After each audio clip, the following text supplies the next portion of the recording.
I'm Rachel Burchett here in Haiti with Solea Water. We're standing at Boot Boyer at a hand pump that we funded and built, and we just wanted to show you some of the projects that your funds have gone to support.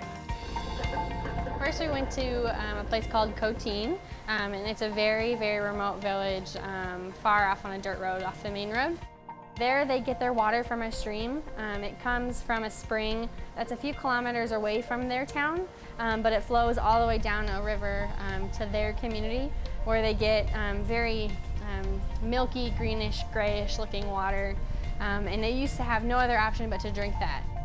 About 2 weeks ago, Jean brought about 45 of our Solea filters to this community and distributed them to 45 different households. And today we went to go follow up and check up on those same systems. The total population there is about 4,000 people, and so we only hit a fraction of the homes so far.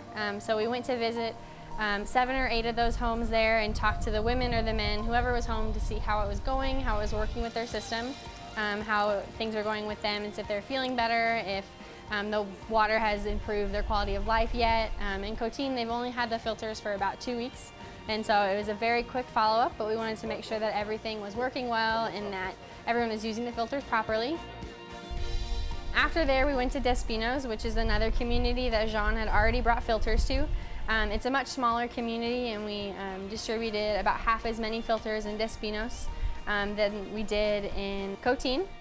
And then we asked if we could see some of the filters that were in the homes already. And one woman brought us into her home and showed us where she kept her filter. It was full of water, which was a wonderful sight to see, and she said she'd been using it for about 3 months. They get their water from a well there that HPI had put in a while ago, and it's working very well. They always have water, and so they take that water from the hand pump and they put it in their filter, and they have safe water to drink.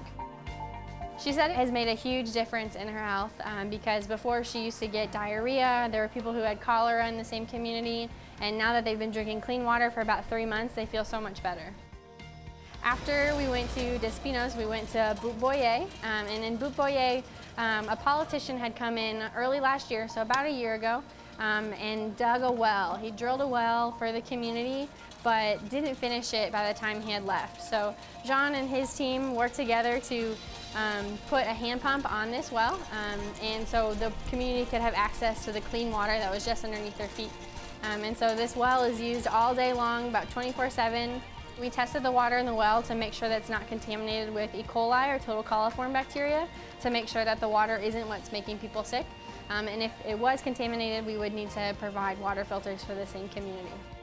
After we went to Boot Boyer, we went to a place called Tabar 23, and it's a church and a school and a home for some children who live there. And there's a well on the property where the pastor who runs it has set up a system so that that water is filtered and treated, and then the community can come get water, as well as it also supplies the school and the church and the children's home.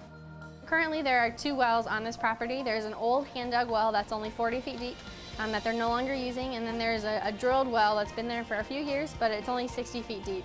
A few years ago and up until recently, it had water almost all the time, but as Haiti's been going through a drought for roughly a few years now, the water table has dropped significantly, and either the well will have to be replaced or the old well will have to be dug deeper to provide the amount of water that this community needs. Thank you all so much for supporting these projects. It's a huge blessing to see them come to fruition, and we hope that you can see that they truly make an impact on these people here in Haiti, and that even fixing a well for just a few $100s can have a major impact by restoring access to clean water.